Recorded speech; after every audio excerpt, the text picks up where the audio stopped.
Unidos en Diálogo, un programa en el cual usted tiene la oportunidad de conocer, enterarse sobre la problemática nacional e internacional que tiene que ver con nuestro país. Y es importante que entendamos que Unidos en Diálogo tiene esa oportunidad para usted al traer invitados de peso, al traer invitados que conocen de los temas y que a la vez brindamos las soluciones a los problemas que nos están aquejando en el país.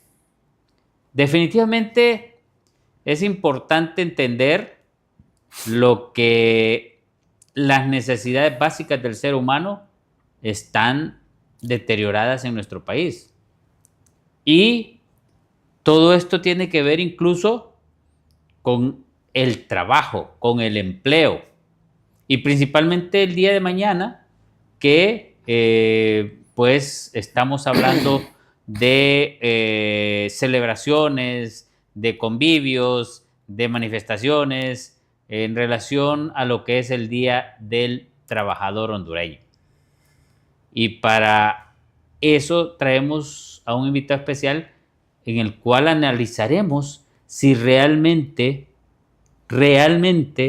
los que dirigen a los sindicatos, a los grupos de trabajadores, saben realmente lo que es el trabajador y lo que realmente tenemos que luchar ante diferentes dirigentes sindicales, que muchos de ellos tienen años y años de estar en el mismo puesto y que al final de cuentas vemos que las necesidades básicas aún de todos los empleados no están completamente satisfechas.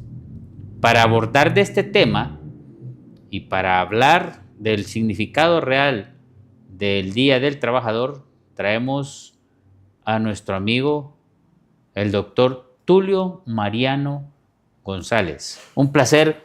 Gracias por acompañarnos a Unidos en Diálogo. Bienvenido. Gracias. Y es un honor tenerlo con nosotros. Y lo felicito a usted por esta instalación, por el programa y el futuro luminoso que tienen ustedes aquí para ayudar a orientar a la opinión pública.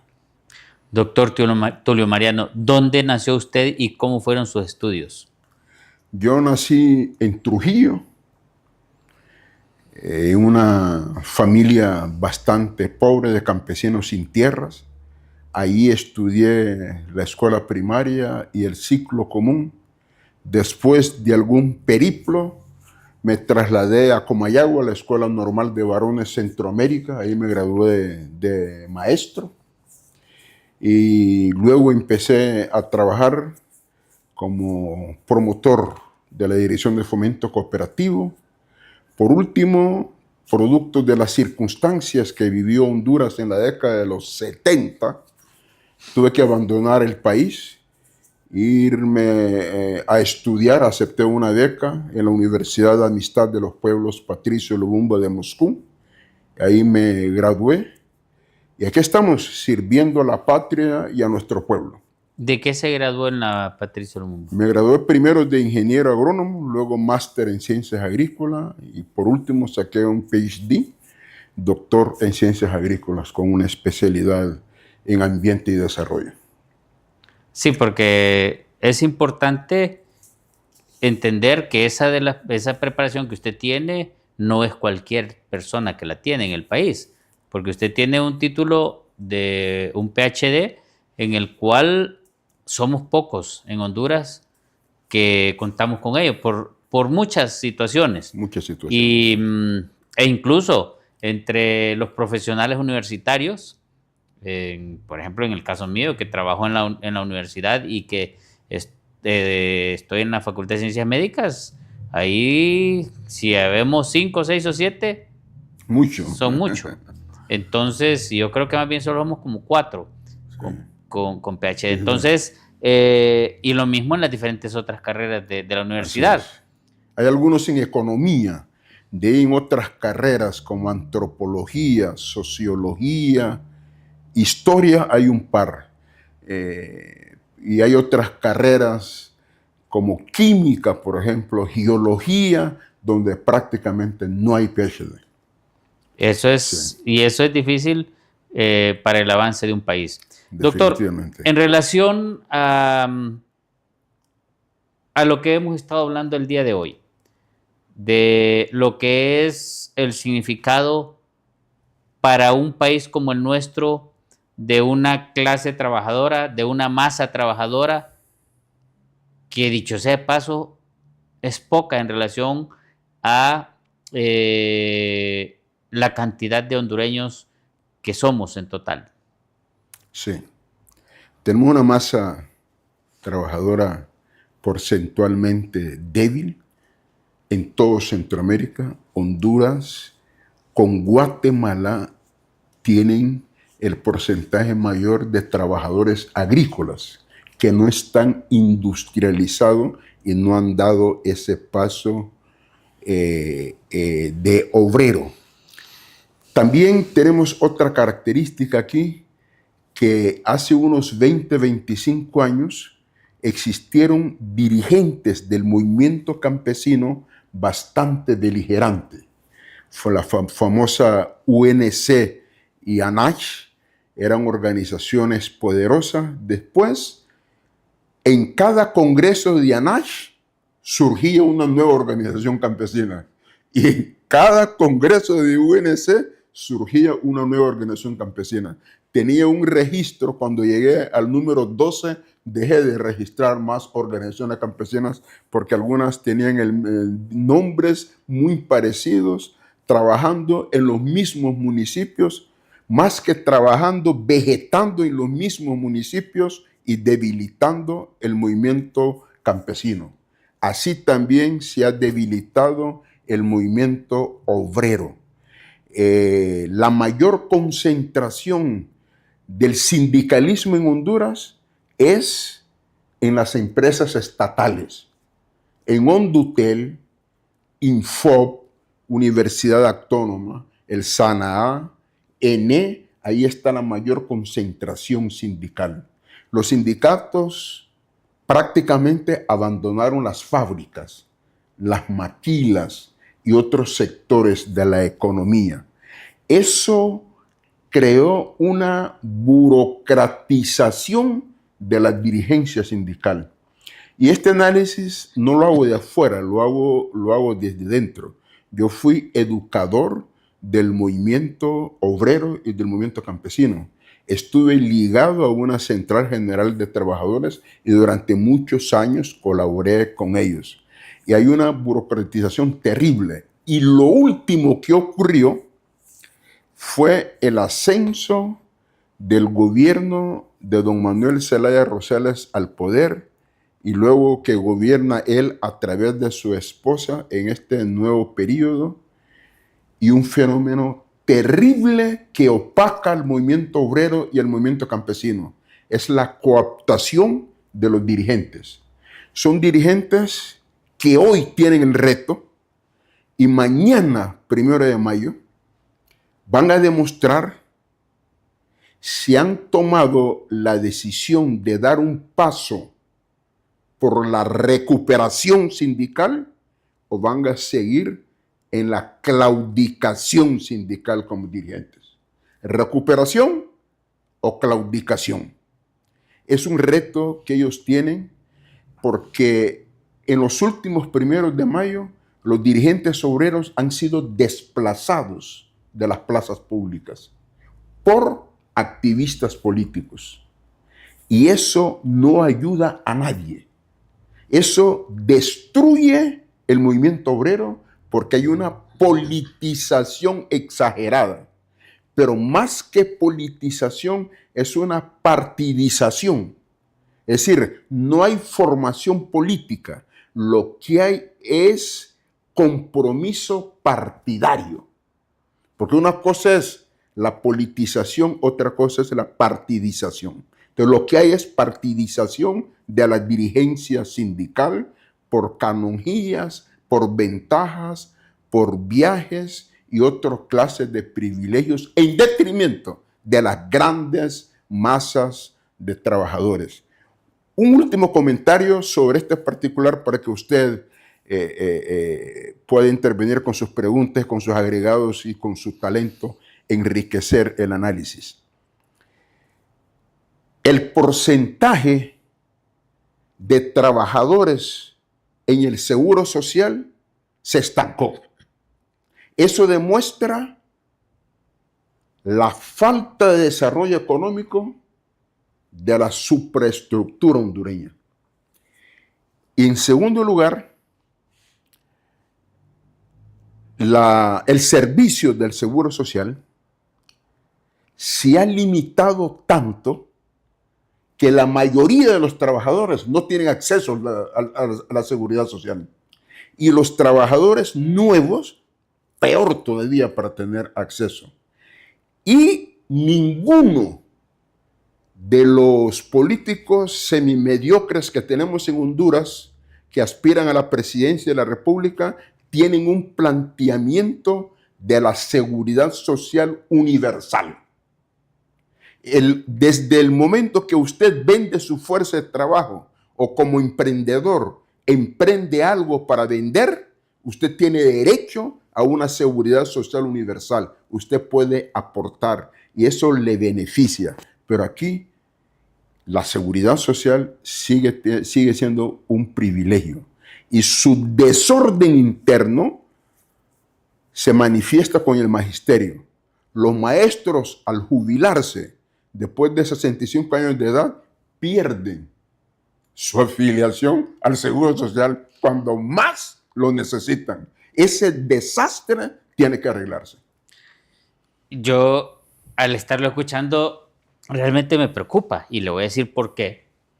Porque si eso que usted está mencionando de la partidización de los sindicatos y al final de cuentas vemos el día de hoy, el día de ayer, despidieron más de 500 empleados de la alcaldía municipal del Distrito Central, sindicalizados, con un sindicato en la alcaldía municipal que no ha hecho absolutamente nada aparentemente.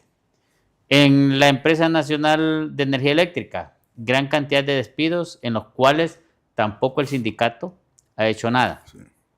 En la empresa nacional portuaria, lo mismo. En el UMAPS, lo que antes era SANA, lo mismo. En Hondutel, despidos. Y en todas las instituciones del Estado donde usted menciona que hay sindicatos, despidos. Y en el Seguro Social, más bien se contrataron, creo, no sé si entre 3,000 o 5,000 nuevos empleados en este periodo que es de 3 años y fracción. O sea, estamos ante una situación en la cual estamos prácticamente indefensos. Así es. Porque los que dirigen los sindicatos se han parcializado con un partidismo, como ustedes, sí, y realmente no defienden al agremiado. Y el problema es que también son hondureños, sí, los que quedan y los que se van. Y entonces, ¿cómo y en qué consiste entonces realmente una sindicalización? Porque no se ve que pueda brindar un apoyo real al compañero trabajador en un momento determinado en ninguna de estas instituciones. Y después vamos a hablar incluso de la parte histórica de esto, desde 1954 en las bananeras y el deterioro que ha ido surgiendo en esas empresas y luego en las empresas como las de licores, ¿verdad? Sí. El Stivis, que de una u otra forma también aparentemente se está también debilitando en relación a cuestiones meramente partidarias. ¿Cómo ve usted ese panorama en relación entonces al hondureño y a la hondureña que necesita ese trabajo para poder satisfacer sus necesidades básicas, pero gracias a la partidización de los sindicatos y de las fuerzas protectoras de los empleados no funciona? No funciona. Porque ese entreguismo, esa claudicación, no les permite ver el contexto en general. Solamente miran las canonjías que produce un gobierno que va a estar 4 años en el poder y aprovechan a lo máximo esos privilegios, no son privilegios, esas canonjías y esas migajas que reciben del poder. Esa es una parte. Lo otro, que no están preparados para la revolución científica técnica que hace años está presente en el mundo. Por ejemplo, se oponen al trabajo por hora y utilizan una verborrea anticientífica para justificar su posición claudicante. ¿Cómo usted va a amarrar en un sindicalismo tradicional a 10, 15, 20 jóvenes que trabajan desde su casa para dar información tecnológicamente hablando a través de un celular o de una computadora? Y que después de trabajar 4 años, 4 horas, se van para la universidad a especializarse. ¿Cómo lo va a amarrar usted en un sindicalismo que ve únicamente los fondos que le extraen al sindicalista para mantener una burocracia sindical? Mire, hay dirigentes sindicales que tienen más de 20, 25, 30 años de estar en el cargo donde están. Es decir, 25, 30 años de no trabajar, de vivir de la verborrea, ¿sí? En nombre de la pobreza de los demás. Ese es un problema. Y si usted plantea eso a los actuales dirigentes sindicales, lo pueden descalificar, insultar o ofender, acusarlo de traidor. Traidor porque usted está cuestionando su modus vivendi y su modus operandi. Y eso le hace daño al sindicalismo. O le dicen narcocachureco. Cachureco. Y se olvidan cuáles son los verdaderos narcos que hay en Honduras.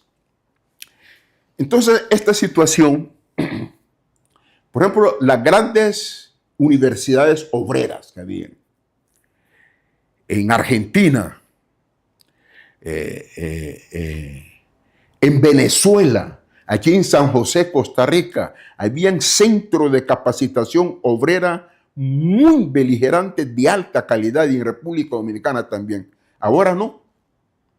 Ahora lo que están viendo es cómo son representantes en las diferentes instituciones del Estado, porque eso les da un fondo para participar en las reuniones, un pago por reunión hecha. Entonces usted tiene dirigentes sindicales que ganan más que el gerente de la empresa donde supuestamente trabajan. Esa es una distorsión del sindicalismo que ojalá los compañeros dirigentes honestos, que los hay, dirigentes magisteriales conscientes, que los hay, dirigentes obreros informados, que los hay, pudieran abrir un gran diálogo para resindicalizar a los sindicatos y de esa manera oxigenar el movimiento y elevar su calidad, porque ahora están naufragados en el conformismo y en el entreguismo. Y eso, al final de cuentas, lo que provoca es que no hayan conquistas sociales relevantes, conquistas sociales relevantes. Se conforman con que haya aumento de salario anual. Pero ese aumento de salario anual no sirve de nada cuando no hay medicamento en los hospitales, cuando usted tiene un seguro como empleado que no puede disfrutar de él porque no tiene el servicio, las consultas ni los medicamentos adecuados, porque usted como sindicalista tampoco cuenta con una educación pública adecuada, sino que usted tiene que pagar centros educativos privados para tener una educación de mejor calidad. Entonces, ¿qué papel juegan los sindicatos en este sentido de la educación pública, la salud pública, que son aspectos importantes? Y lo otro es la seguridad alimentaria, que Usted va a cualquier lado y a los frijoles, la libre de frijoles casi está topando a los 40 lempiras la libre de frijoles. Y nadie dice nada. Y a los sindicatos como que no les interesa realmente engañarnos con que nos aumenten cada año cuando las cosas de nada les sirve que le aumenten, porque los frijoles caros, tiene que comprar sus medicamentos, tiene que pagar el médico a la consulta, tiene que pagar colegio, escuela y colegio privado para poder educarse. Entonces, ¿dónde están esas conquistas realmente relevantes ante una sociedad que no tenemos esos beneficios? Y todo Estado debe estar constituido para dar esos servicios básicos a la ciudadanía, que para eso están, no para andar derrochando y haciendo cosas con el dinero que realmente no benefician a la ciudadanía. ¿Qué están haciendo los sindicalistas en este momento con este panorama tan difícil que se pinta, como le mencioné, de la alimentación, educación, salud, para hacer 3 parámetros directamente asociados? Pero el vestuario, ¿dónde está? Usted tiene que comprarse su ropa y está carísima. Tiene que comprarse zapatos, están carísimos. Y es más, han desaparecido los productores nacionales de zapatos. Así es. Entonces, ¿qué estamos haciendo como país? ¿Y los sindicalistas tendrán cuota de responsabilidad o simplemente tienen que lavarse las manos y decir, no, a nosotros no nos compete nada de eso? ¿Cómo está y cómo se ve ese panorama, doctor? Es un panorama tétrico que usted ha señalado y corresponde a la realidad. Quiero decir que se está haciendo muy poco o casi nada. Permíteme darle 3 ejemplos. En el tema, usted habló de la seguridad alimentaria. En el tema de la reforma agraria, al frente del Instituto Nacional Agrario hay 2 compañeros con enorme experiencia en el campo, tanto el director como el subdirector. Pero no ha habido tanto estancamiento agrario en Honduras como en estos momentos con esos 2 compañeros al frente de esa institución. Lo que hay es inseguridad agraria, invasiones de tierra. Los invasores invaden a los invasores. Es una cuestión terrible. Por otro lado, el desorden que hay en el sector público agrícola, miramos que los bananos y los plátanos, en su mayoría que consumimos aquí, vienen de Guatemala. Los cítricos de Costa Rica. Cebolla lo traen, se produce cebolla bastante en el Valle de Comayagua y en Ocotepeque, pero traen cebolla de Europa. Los lácteos, en su mayoría los traen de Nicaragua. Los lácteos que dicen, yo compré lácteos en Choluteca, esos son nicaragüenses. Compré en Danlí, el Paraíso, queso, qué rico, esos son nicaragüenses. No son productos hondureños. Esa situación de letargo, de retraso, es culpa de todos nosotros. No vamos a señalar a un solo gobierno. Claro, si usted revisa algunos ministros, como bien lo dijo un político de este gobierno, hay muchos ministros que su primer trabajo es ser ministros. No tienen experiencia en nada previo. Yo tenía un amigo que era ingeniero civil, decía que todos los funcionarios públicos deberían de aprender a pagar planilla primero en su vida privada. Que llegue el sábado que tiene que pagar o llegue el 30 que tiene que pagar. Y con esa experiencia se puede trasladar al sector público. Pero si no tienen experiencia en pagar planilla, jamás van a ser buenos funcionarios, decía él. Y no dejaba de tener razón. La experiencia previa antes de ocupar altos cargos es importante. En conclusión, de este desastre que tenemos, son culpables los políticos mediocres que han llegado a los cargos públicos. Son culpables los dirigentes obreros que navegan en un mar de claudicaciones y de acomodamiento. Son culpables los dirigentes de las organizaciones campesinas que también se han acomodado a vivir en Tegucigalpa como simples dirigentes campesinos cuando que el campo está en otro lado. Son culpables las universidades que exigen más presupuesto y ninguno de estas universidades trabaja en un plan nacional de desarrollo de Honduras para que las universidades se conviertan en un laboratorio del intelecto que den respuestas a la situación nacional. No hay. El Consejo Hondureño de la Empresa Privada no tiene propuestas. Lo único que tienen es exigencias para que las élites y los grupos privilegiados tengan más riquezas. Y por último, hay dos desgracias más en Honduras. Los políticos que quieren convertirse en empresarios para ser más ricos y los empresarios que aspiran a ser políticos para ser más ricos. Esas dos epidemias nos están haciendo mucho daño y nos tienen en el lugar en que nos encontramos, como uno de los países más pobres del hemisferio occidental, independientemente que tenemos dos mares ricos en petróleo, ricos en fauna y flora, tenemos valles ricos, tenemos temperaturas adecuadas, tenemos ríos profundos, pero somos uno de los países más pobres del hemisferio occidental. Cada palabra que usted dice me preocupa más en cada momento porque, o sea, como que se mira un panorama difícil. Y en el cual, hombre, la importancia de un gobierno como el actual, por ejemplo, en estar trasladando que va a poner textos en los centros educativos donde se va a venerar a un personaje por un golpe de Estado.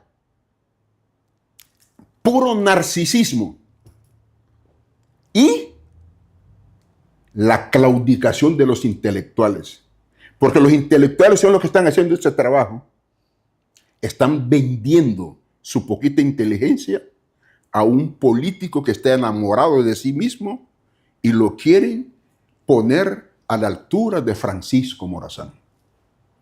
Esos son los intelectuales, entre comillas, irresponsables, deshonestos, asalariados. Están vendiendo su honor y su dignidad para alimentar el narcisismo de un político. Y en este sentido, esos intelectuales que si hacen eso no le dan un beneficio a la mayoría de la población. No.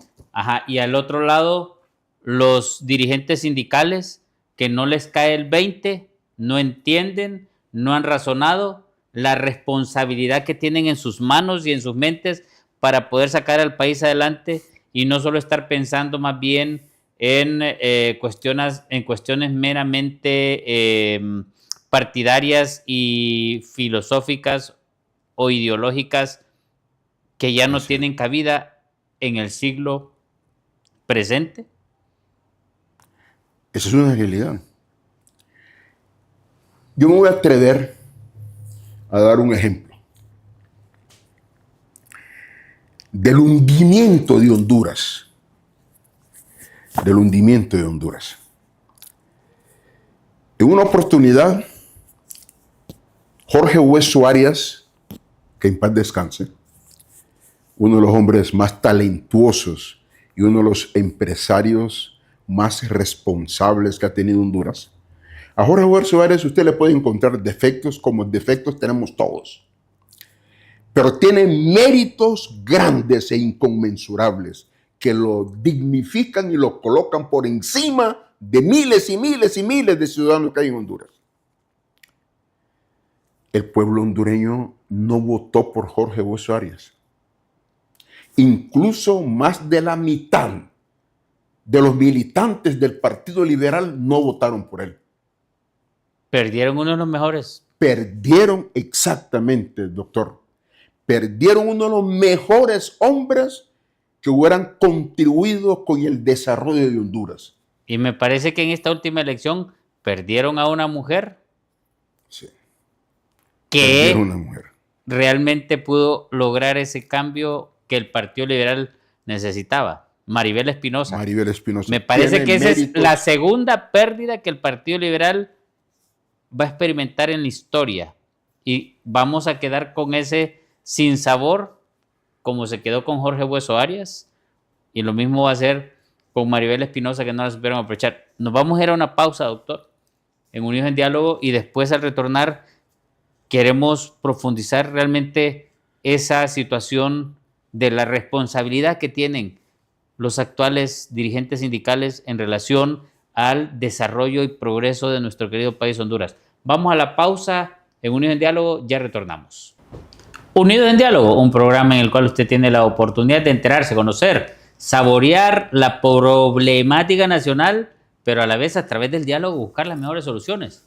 Y hoy queremos abrirle los ojos a un grupo responsable, no a los sindicalistas, a los dirigentes sindicales que manejan los diferentes sindicatos en el país. ¿Qué ven? ¿Qué entienden? ¿Qué razonan? ¿O es que no entienden la responsabilidad que tienen en sus manos, señores dirigentes sindicales?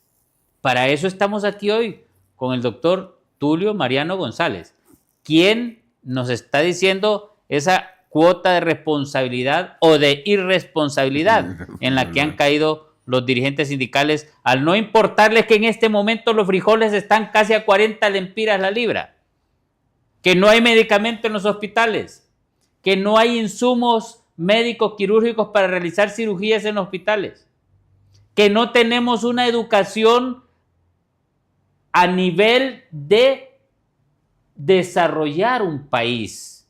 Seguimos enseñando con los textos de Nacho, de Prisión Verde, de Cipotes, y ahora nos quieren meter un texto del golpe.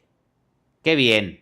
Eso es lo que genera la educación, cuando tendríamos que tener por lo menos 5 pilares fundamentales en la educación, como son la investigación científica desde los niños de preescolar, lo que es la tecnología, o sea, la computación, ya desde preescolar, lo que significa incluso una matemática financiera, no la matemática que todos odian por lo difícil que es, sino que una matemática financiera para que desde preescolar, y ya cuando el joven tenga la oportunidad de llegar a cierto nivel, ser un emprendedor y saber administrar, porque una matemática financiera es importante. Por supuesto, moral y cívica. Y yo le agrego, aunque le duele a algunos, la lectura de la Biblia en los centros educativos públicos y privados. Aparte de la ética y la moral, ahí tiene que ir incluida. Y por supuesto, un segundo o tercer idioma. Son los 5 pilares que se deben de estar preocupando los gobernantes y los políticos que aspiran a gobernar este país, y los sindicalistas, por Dios, si tienen hijos, eso es lo que tienen que estar pensando. Y por supuesto, los frijoles, repito, que están casi a 40 lempiras la libra. Doctor Tulio Mariano. Una vez, cuando yo trabajaba en la Universidad Pedagógica durante algunos años, platiqué con unos alumnos míos de antropología y de etnología, y hicimos algunos ensayos y algunas pequeñas investigaciones. Fíjese que la mayor parte de los hijos de los dirigentes sindicales y los hijos de los dirigentes de los colegios profesionales estudian en centros educativos privados. Ellos hablan de la importancia, de la trascendencia de la educación pública, pero sus hijos estudian en centros educativos privados. De los dirigentes magisteriales. Sí, dirigentes magisteriales y dirigentes sindicales estudian en centros educativos privados. Otra característica que ellos tienen es el antiimperialismo en sus discursos. Pero cuando se enferman sus parientes o sus esposas tienen que dar a luz a sus hijos, van a tener a los Estados Unidos. No conozco ninguno de ellos que ha mandado a su esposa a tener su hijo en Cuba, en Nicaragua o en Venezuela. Ninguno. Los mandan a tener a los Estados Unidos. Ahí vienen enseñando el pasaporte de su hijo tiene nacionalidad estadounidense. Lo que le quiero decir con esto, que tenemos una dirigencia con doble moral, con doble estándar. Mire, cuando yo escucho a un dirigente político hondureño actualmente en el poder, hablando de antiimperialismo, hablando de un montón de cosas, la nuera de él fue a tener a los Estados Unidos. Ya le he contado 4 nietos que nacieron en los Estados Unidos. Y tiene una verborrea antiimperialista, pero de diente, ¿cómo le dicen la gente? De diente a labio, ¿no? Algo así por el estilo. En el corazón, en el fondo, eso es pura farsa. Vivimos en un mundo de fantasía, en un mundo de mentiras, en un mundo de hipocresía. ¿Cuál es la respuesta en lo que usted estaba insistiendo? ¿Qué debemos de hacer?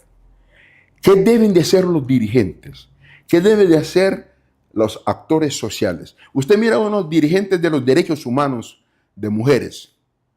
Antes aparecía una mujer aquí, muerta, protestaban de una manera virulenta en los gobiernos anteriores. Ahora se quedan callados. No dicen nada porque han sido cooptados por el actual gobierno. Entonces, este gobierno que hace esa forma destruye al movimiento popular porque los coopta, los compra, los asimila, los enreda y hay un retroceso en el movimiento popular, en el movimiento sindical y en la sociedad civil. Hay un retroceso. Por eso, invito a los compañeros dirigentes a un gran diálogo fraterno para autoevaluarse, o si quiere, me incluyo, autoevaluarnos, hacer crítica sana, no para destruir al compañero, sino para identificar los errores que se han cometido, las debilidades que existen, las hipocresías en donde se están navegando, corregirlas y democratizar nuestras organizaciones. Mira, nosotros tenemos organizaciones con un ritual antidemocrático en su funcionamiento interno. Criticamos a la alcaldía, criticamos a los diputados, pero nuestras organizaciones sociales son antidemocráticas por esencia. Tenemos que cambiar el discurso, pero tenemos que cambiar también la actitud. Tenemos que cambiar el comportamiento. Tenemos que cambiar el pensamiento. Honduras no puede ser dirigido por ignorantes. Ningún ignorante ha desarrollado un país en ninguna parte del mundo. Queremos talentos al frente de Honduras, del gobierno de Honduras, pero también queremos talentos al frente de las instituciones, al frente de las organizaciones, para que no solamente el gobierno, sino que el Estado de Honduras en general, el Estado de Honduras pueda, diría yo, hacer como un baño, no de pureza, sino que de rectificación, sacudirse, botar la basura, botar lo malo, destruir lo que nos amarra viendo hacia el pasado para poder dar pasos hacia adelante y corregir muchas cosas. Tenemos que corregir no solamente los errores que, por ejemplo, en el gobierno pasado se le criticaba a algunos ministros que eran ministros, eran presidentes de comisiones. Personas que no tenían nada de brillantes y ocupaban 2 cargos. Ahora, una de las personas con mayor deficiencia en el gobierno, me refiero al Ministerio de Salud, es ministra de Salud y también presidente de la Comisión Interventora en el Seguro Social. ¿Cómo se puede lograr eso. El gerente del ENE es también ministro de otra cartera. Es que no hay otra gente con cerebro aquí que puedan cumplir con esa responsabilidad. Estoy seguro que los hay. Pero ¿por qué esa maldita costumbre de centralizar el poder en las manos de los amigos, de la familia, de los vecinos, de los compañeros? No se puede continuar así. Debemos de reunirnos para reflexionar, para cambiar. Y esa es una responsabilidad de todos. Usted decía en esos ejes de la educación, usted mencionó la Biblia. La Biblia nos enseña a pensar en conjunto. Hay un versículo que dice, la verdad os hará libres. Hay un versículo que dice, esfuérzate y sé valiente. Mire, la Biblia es un parámetro creativo de sabiduría y de conocimiento. Todos deberíamos de leer la Biblia para ser más sabios, más humildes y más inteligentes. Pero los que son más retrasados evitan que la Biblia se pueda leer en los centros educativos. Pero ¿cómo está eso que no quieren que se lea la Biblia en los centros educativos, públicos y privados, pero sí nos quieren meter un texto de un personaje por el golpe de Estado? ¿Cómo contrasta eso usted, ya que mencionó la lectura de la Biblia y está la insistencia que tiene, y ya lo tienen, creo yo, editado, ya lo tienen listo en los centros educativos para empezar la introducción en la mente de los infantes? Así es. De lo que es el golpe de Estado desde un punto de vista partidario, político, sectario. Hay un informe, y el rechazo a la lectura de la Biblia. Eso es lo que hablábamos anteriormente con usted, la doble moral, la hipocresía, la doble moral. Usted se acuerda, doña Julieta Castellanos trabajó en una comisión de la verdad, que le llamaron después de ese famoso golpe de Estado, o golpe de gobierno, como lo dijeron unos juristas en Washington, creo, y no sé en qué capital europea. Pero lo que yo quiero recordar es que en ese famoso golpe de Estado hubo responsabilidad compartida. Y desde ese punto de vista de la responsabilidad compartida y el informe que dirigió ese intelectual guatemalteco, un gran intelectual que trabajó en ese informe con Julieta Castellanos y otros hondureños, hay mucha información que demuestra categóricamente que lo que están afirmando en ese texto sobre el golpe de Estado no corresponde a la realidad. Por eso hago otro llamado para que ese informe de la verdad sea publicado nuevamente para que la hondureñidad conozca y conozca verdades que no están ocultas, pero todavía no se conocen con popularidad y con masividad en Honduras. Sobre el golpe de Estado. Hay una mentiras sobre el golpe de Estado, hay un discurso falso, hay una narrativa irresponsable. Y si no estudiamos eso con objetividad, tenemos el peligro de que eso vuelva a repetirse. Yo no estoy a favor del golpe de Estado, jamás. Hubo o no golpe de Estado o fue golpe del Ejecutivo, eso está totalmente documentado. Y debe de salir a luz pública para que no hagamos monumento a la ignorancia, sino que se conozca la verdad, porque la verdad os hará libres. Pero la pregunta que cabe aquí es si es un golpe de Estado o una transición, no sé cómo le llamaban. Golpe del Ejecutivo. Y entonces, toda decisión que tome una Corte Suprema de Justicia es inadecuada, porque lo que se tomó ahí fue una decisión de la Corte Suprema de Justicia. Y entonces, en ese sentido, los culpables de eso si nos vamos así sectariamente, Sí. son los de la Corte Suprema de Justicia de ese momento.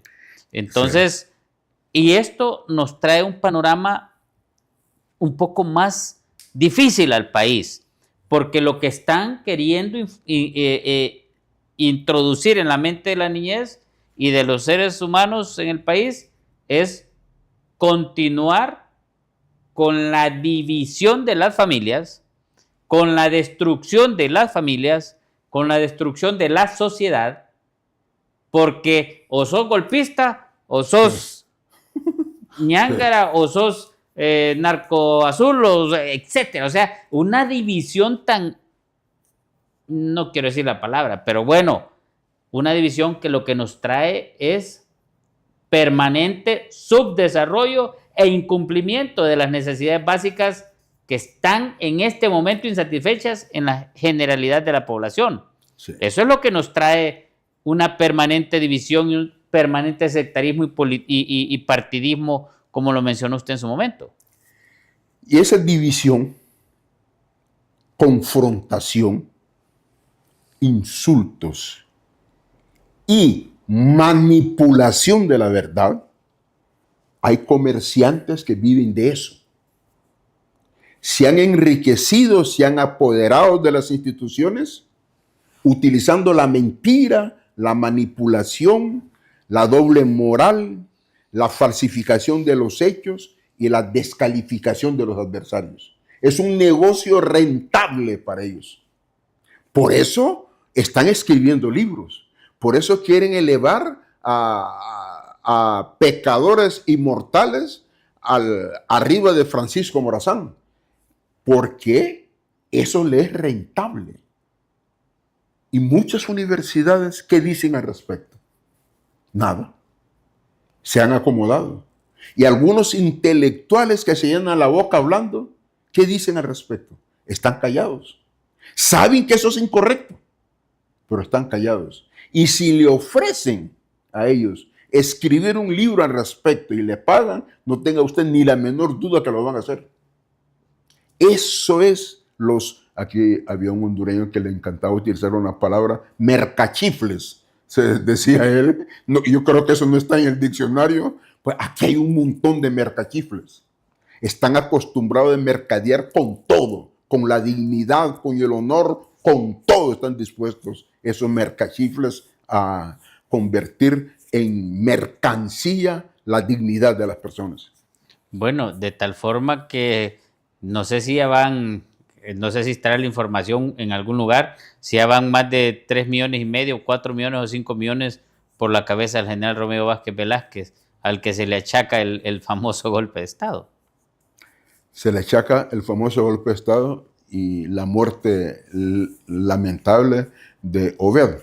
Yo he escuchado a unos abogados diciendo que cuántos muertos han habido estando el actual jefe del Estado Mayor Conjunto en el poder. Entonces también había que meterlo preso a él también. Mire, bueno, el doctor Denis Castro Bobadilla aquí nos mencionó incluso el caso de las presidiarias que fallecieron, 46 mujeres que fallecieron dentro de la prisión. Entonces dice, si están aplicando esa teoría que le están aplicando al general Romeo Vázquez, tienen que aplicarle 3.5 millones, dicen actualmente por la cabeza de Romeo Vázquez.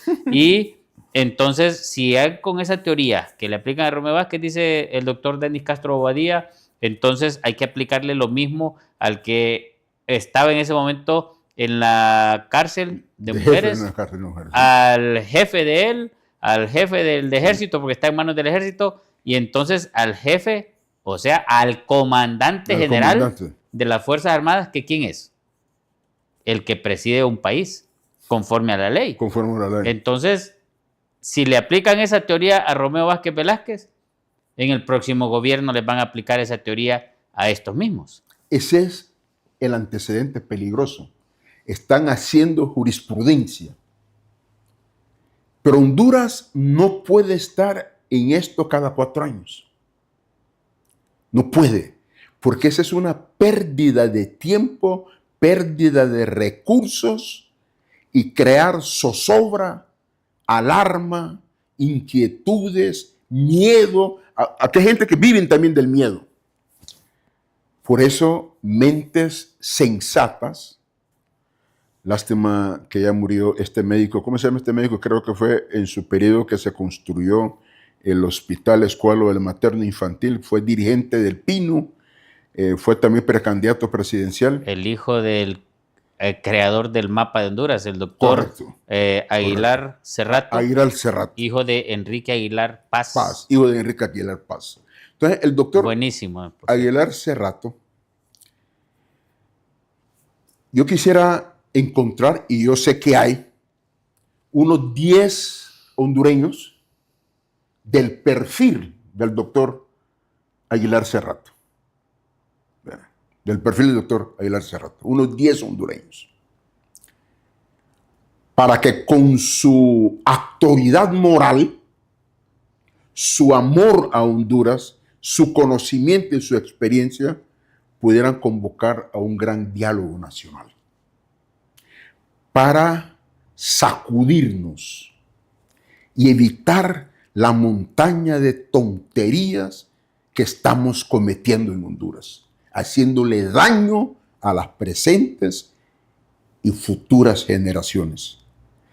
A mí me gustaría, usted como un empresario de la comunicación, como catedrático universitario y como un ciudadano hondureño comprometido con los más altos intereses de la patria, que se reuniera con sus amigos para hacer un listado de esa categoría de hondureños y un día invitar aquí unos 2, 3 personas con ese listado para hablar sobre esa posibilidad en este mes de mayo. Pero debemos de contribuir con la salvación de la patria. No podemos estar solo criticando. Tenemos que dar sugerencias, tenemos que dar recomendaciones.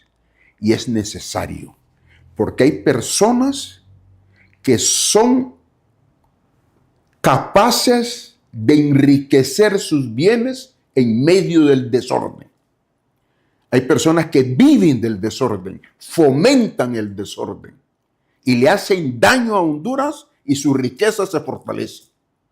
Pero los hondureños de buena fe, los hondureños bien nacidos, debemos de contribuir a que los mejores hombres y mujeres de talento que tenemos en el país podamos levantar la voz y hacer recomendaciones públicas para que, insisto, hombres y mujeres, por ejemplo, Julieta Castellanos, tiene una capacidad que todos los meses publica unos análisis que ella hace.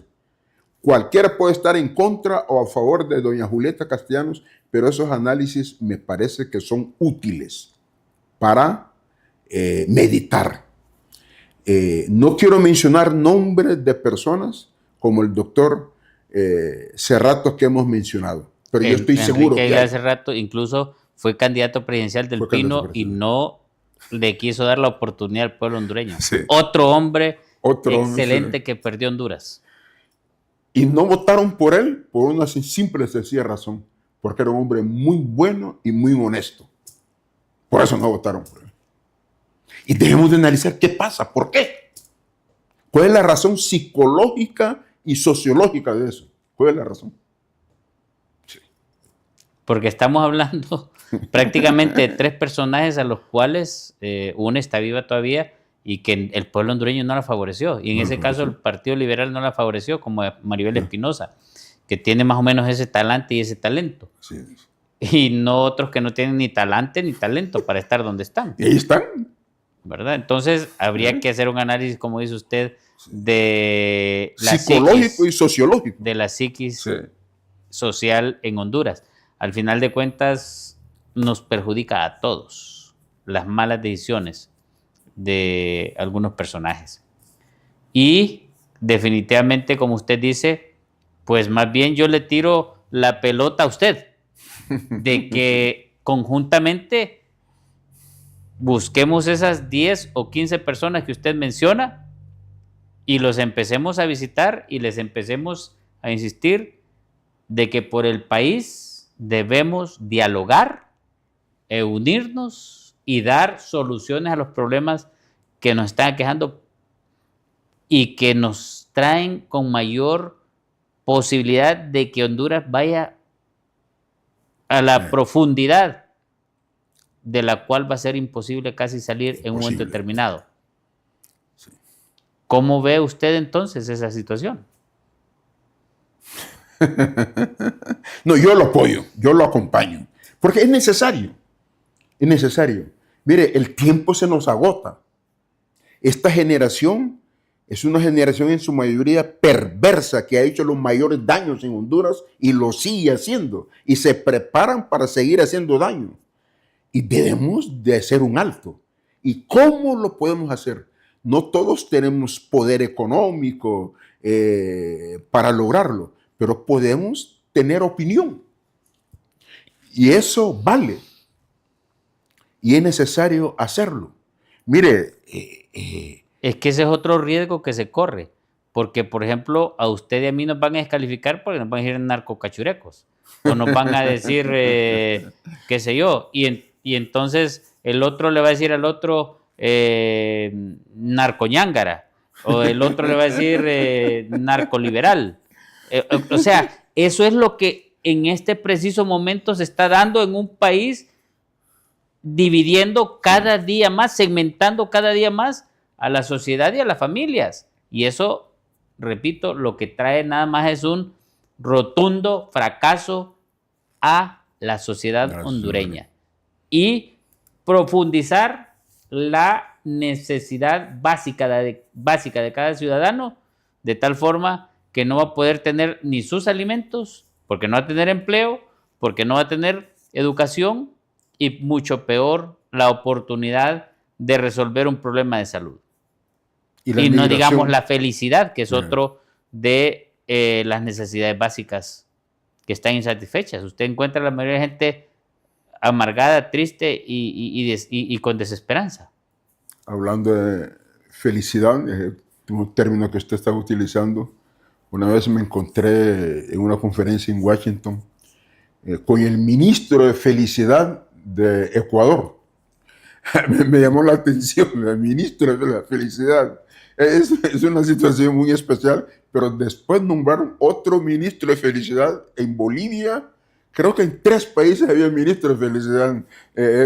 ¿Cómo encuadrarlo? ¿Cuál es la función de un ministro de Felicidad? Y después hicieron un análisis, cuáles eran los países más felices del mundo. Y ninguno de esos 3 países apareció, ni siquiera en los primeros 50 países más felices del mundo. El tema, este es un tema fuerte. Hay una palabra, una categoría que no hemos utilizado, la polarización. Estamos muy polarizados. Usted dice una verdad, vienen 10 mentirosos a descalificar esa verdad que usted ha dicho. Y no solo descalifican la verdad que usted ha dicho, sino que lo insultan a usted de paso. No solamente es el mensaje, también hay que destruir al mensajero. Esa maldad, esa polarización, ese odio, esa confrontación nos está haciendo mucho daño. Pero creo que hay que hacer algo para contribuir con el civismo en Honduras. Ok. Doctor, sus palabras finales, es que aparentemente están convocando a cadena nacional. Sus palabras finales, doctor, para poder ya centralizar, porque estamos finalizando el programa. Mis palabras finales es por esperanza. No todo está destruido, no todo es malo, no todo es negativo. En el deporte hay hondureños buenos, en la academia hay hondureños buenos, en la música hay hondureños buenos. Los buenos somos más, decía un político hondureño. Entonces reunámonos los buenos, soñemos juntos, construyamos ideas y avenidas para que podamos salvar la patria. Esa podría ser mi mensaje, mi recomendación y mi sueño después de este productivo diálogo con su excelsa persona.